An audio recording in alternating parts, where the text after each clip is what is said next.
开源国小成立夜光天使班，目标就是要帮助弱势家庭囡仔在下课了后有一个免费安心学习的场所，并有安排教师提供功课指导以及免费暗顿，减轻家长的负担，让家长会当安心工课。自96年开办至今，夜光班也曾经培育出总统教育奖的小朋友，得到总统亲自颁奖的殊荣。为了鼓励这些小朋友继续努力上进，并减轻学校照顾经费负担，台南市北门西主会已经连续2天联合各友会做伙来捐赠。北门狮子会、还有仁爱狮子会、古都狮子会那永恒狮子会有这个机会来到我们开元国小帮助弱势学童让我们开元国小的夜光天使、夜光班，还有我们战鼓狮队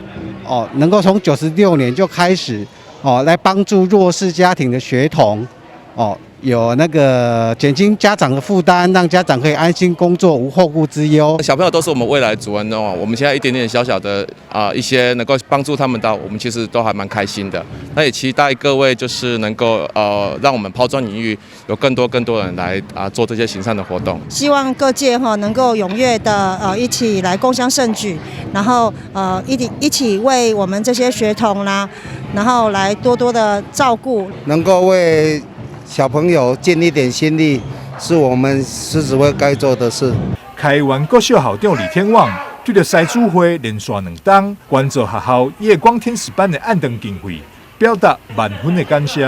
我非常感谢我们北门狮子会我们邱会长，还有我们仁爱狮子会邓会长，还有我们古都狮子会陈会长、永恒狮子会吴会长，4位的会长长期来。从去年开始，对开元国小弱势孩子的补助，包括我们夜光天使班，还有我们的舞狮战鼓队，这2个班级跟队伍都是由弱势孩子组成，他们发挥最大的光亮，把灯提得高高的，照亮了我们的开元国小。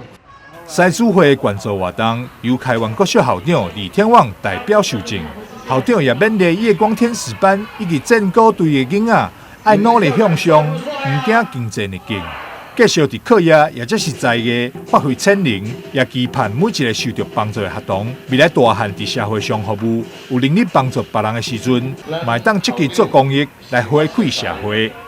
台南新闻张硕伟采访报道。